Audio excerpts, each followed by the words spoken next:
जय हिंद दोस्तों, रक्षित खन्ना के इस चैनल में आपका स्वागत है। दोस्तों, सबसे पहले आप सबको विजयदशमी की हार्दिक शुभकामनाएं, वो भी परिवार सहित। आपका परिवार हमेशा खुश रहे, स्वस्थ रहे और आप भी हमेशा स्वस्थ रहें। दोस्तों, आज के इस वीडियो में मैं आपको कुछ महत्वपूर्ण जानकारियां दूंगा, जैसे कि आप पीछे बोर्ड पे देख रहे हैं, और इसी के अनुसार कुछ इंफॉर्मेशन है, कुछ मैसेज है, वो भी मैं आपको साइड में दिखाऊंगा, वो भी आप चेक करेगा।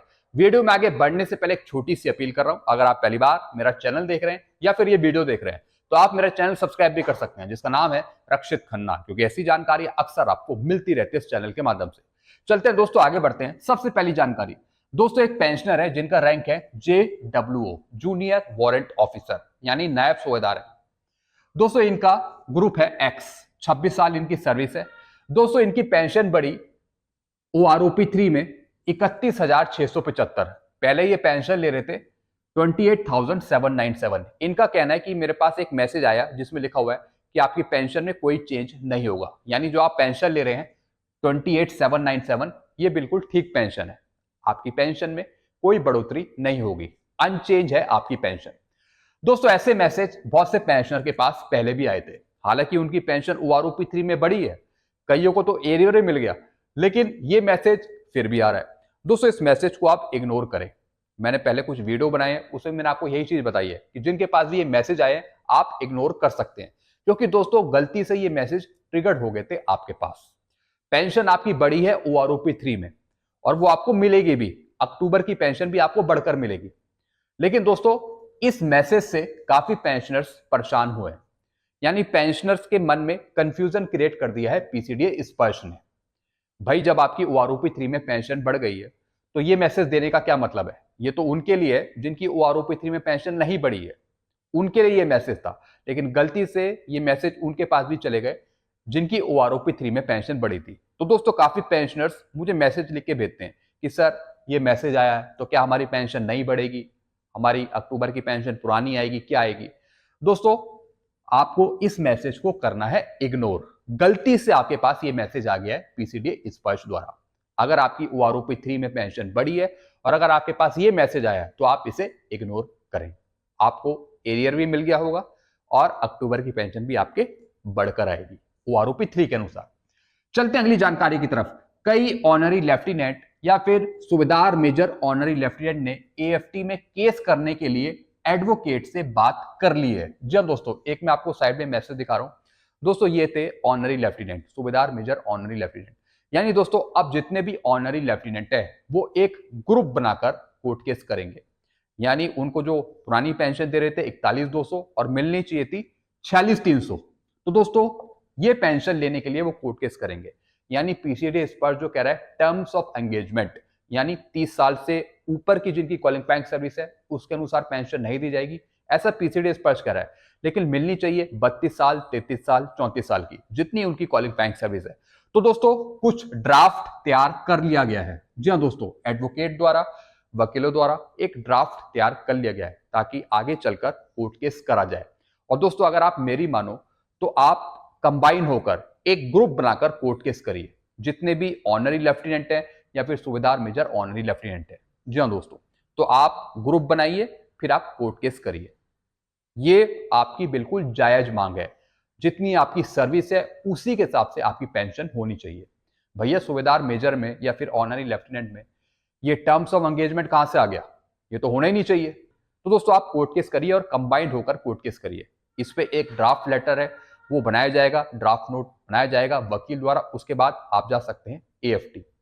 तो आप जरूर करिए, लेकिन कंबाइंड होकर करिए, एकजुट होकर करिए, जितने भी ऑनरी लेफ्टिनेंट हैं या फिर सूबेदार मेजर ऑनरी लेफ्टिनेंट है। चलते हैं दोस्तों अगली जानकारी की तरफ। लाइफ सर्टिफिकेट भरने या फिर जमा करने का मैसेज आया है फोन पर। जी हाँ दोस्तों, जैसा आपको पता है अक्टूबर का महीना स्टार्ट हो गया। जिनकी एज 80 साल से ऊपर है पेंशन की, वो अपना लाइफ सर्टिफिकेट सबमिट कर रहे हैं। अब दोस्तों, जो माइग्रेटेड है स्पर्श पे, तो स्पर्श PCDA की तरफ से एक मैसेज भी आ रहा है कि आप अपना लाइफ सर्टिफिकेट सबमिट करें ताकि आपकी जो अक्टूबर की पेंशन है वो आपको मिल जाए। दोस्तों, ऐसी पेंशनर के पास मैसेज है, साइड में आप चेक कर सकते हैं। यानी जिनका लाइफ सर्टिफिकेट 31 अक्टूबर को ड्यू है, अक्टूबर में ड्यू है, तो वो अपना लाइफ सर्टिफिकेट 31 अक्टूबर से पहले सबमिट कर सकते हैं ताकि उनकी अक्टूबर की पेंशन कंटिन्यू मिलती रहे, उनको मिल जाए पेंशन। तो दोस्तों, ये मैसेज आपके पास आते रहेंगे 30 नवंबर तक, लगातार आपके पास मैसेज आएंगे। ये आपको एक चेतावनी दी जा रही है पीसीडी स्पर्श द्वारा, ताकि आप लाइफ सर्टिफिकेट भरने से ना चूकें। तो लाइफ सर्टिफिकेट आप जरूर भरें जब भी आपका लाइफ सर्टिफिकेट ड्यू है। वैसे जो नॉर्मल पेंशनर्स है जिनकी एज 80 से कम है, वो पेंशनर अपना लाइफ सर्टिफिकेट 1 नवंबर से भरेंगे। चलते हैं दोस्तों अगली जानकारी की तरफ। 2008 में रिटायर हुआ लेकिन कम्यूटेशन कटना बंद नहीं हुआ। काफी पेंशनर्स के मेरे पास सवाल आते हैं कि सर मैं 2008 में रिटायर हो गया, 2010 में रिटायर हो गया, मैं 2005 में रिटायर हुआ, लेकिन अभी भी मेरा कम्यूटेशन कट रहा है।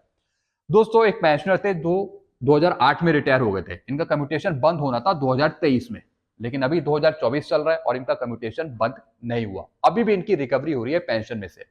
अब दोस्तों कई पेंशनर का कहना है कि जब खाते में पैसा आ जाता है कम्यूटेशन का, यानी जब आप रिटायर हुए उसके बाद 1-2 साल बाद या फिर 6 महीने बाद, 2-3 महीने बाद, जब आपका पैसा आ जाता है कम्यूटेशन का, तो जब आपके खाते में पैसा आया तब से पीरियड स्टार्ट होगा 15 साल का।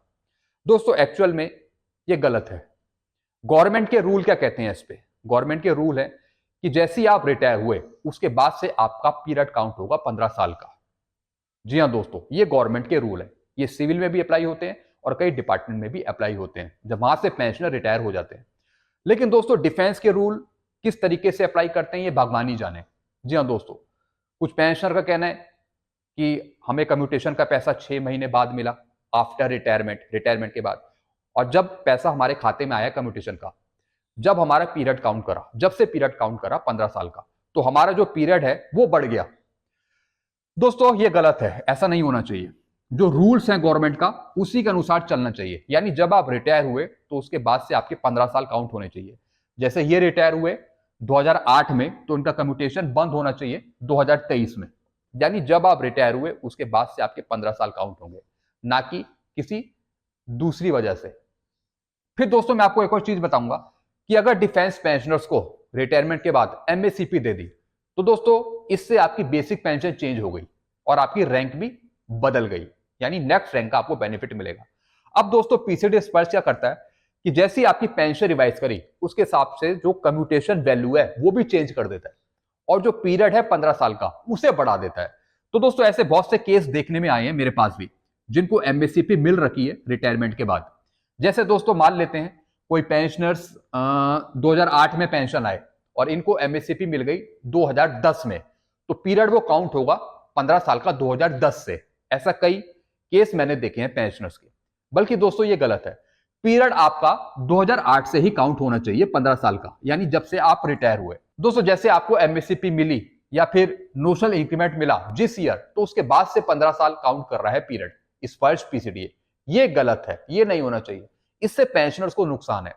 जो हमारा सिविल डिपार्टमेंट है वो भारत सरकार के रूल अप्लाई करता है, यानी जब पेंशनर रिटायर हुए तो उसके बाद से वो 15 साल काउंट करता है।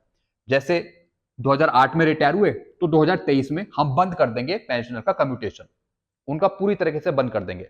अगर दोस्तों रिटायरमेंट के बाद अगर उनकी पेंशन रिवाइज हो गई, अगर पेंशन रिवाइज होगी, तो दोस्तों हम उनका कम्यूटेशन भी चेंज नहीं करते, ना ही उनका पीरियड बढ़ाते हैं। ये सिर्फ डिफेंस के पेंशनर के साथ ही ऐसा हो रहा है। अब दोस्तों ये क्यों हो रहा है इसका कुछ पता नहीं, ये सब भगवान मालिक है। तो दोस्तों मैंने आपको समझा दिया कि जो भी ये रूल्स हैं ये चेंज होने चाहिए। जो भी स्पर्श पीसीडी अप्लाई कर रहा है, जो पीरियड काउंट होना चाहिए वो काउंट होना चाहिए रिटायरमेंट के बाद से 15 साल तक। जी हाँ दोस्तों, बाकी बीच में अगर कोई पेंशन रिवाइज हुई या फिर कुछ चीज बढ़ गई आपकी, तो उसके हिसाब से ना ही कम्यूटेशन वैल्यू चेंज होनी चाहिए और ना ही पीरियड आपका बढ़ना चाहिए। चलते हैं दोस्तों अगली जानकारी की तरफ। अक्टूबर की पेंशन में बढ़कर पेंशन मिलेगी ओआरओपी 3 की। जी हाँ दोस्तों, जिन पेंशनर्स को सितंबर की पेंशन बढ़ के नहीं मिली थी और उनका कॉरिजेंडम पीपीओ अक्टूबर में जनरेट हुआ और जिनको एरियर भी मिल गया है, तो दोस्तों उनको अक्टूबर की पेंशन बढ़ के मिलेगी ओआरओपी 3 के अनुसार। अब दोस्तों आपके पीपीओ धीरे धीरे इश्यू हो भी रहे हैं और पेंशनर्स ले भी रहे हैं अपना पीपीओ स्पर्श की वेबसाइट से लॉग इन करके। अब पीपीओ इश्यू कर दिए गए हैं स्पर्श पीसीडी की तरफ से। हालांकि कुछ पेंशनर्स को अभी भी नहीं मिले, लेकिन धीरे धीरे मिल जाएंगे। तो दोस्तों जिनके भी पीपीओ इश्यू हो चुके हैं तो उनको अक्टूबर की पेंशन बढ़ के मिलेगी ओआरओपी 3 के अनुसार। अगर आपको एरियर मिल गया है तो वेल एंड गुड, 3 महीने का आपको एरियर मिला हो, 3 महीने का, अगर आपकी सितंबर की पेंशन बढ़ के आपको नहीं मिली है। तो दोस्तों अगर एरियर नहीं मिला तो कुछ दिन में वो भी आपको मिल जाएगा। तो दोस्तों मेरा जो मेन कॉन्सेप्ट था समझाने का वो यही है कि जो आपको अक्टूबर की पेंशन है वो आपको इस बार बढ़ के मिलेगी, जिन पेंशनर को सितंबर की पेंशन बढ़कर नहीं मिली थी। तो ये बात आप ध्यान से समझ सकते हैं और पीपीओ भी अपना निकाल सकते हैं। तो दोस्तों बस यही जानकारियां थी जो मैंने आपको समझाई हैं। आई होप सारी जानकारी आप अच्छे से समझे होंगे। वीडियो आपको अच्छा लगता है वीडियो को लाइक करें, इस चैनल को आप सब्सक्राइब कर सकते हैं जिसका नाम है Rakshit Khanna. Thank you so much.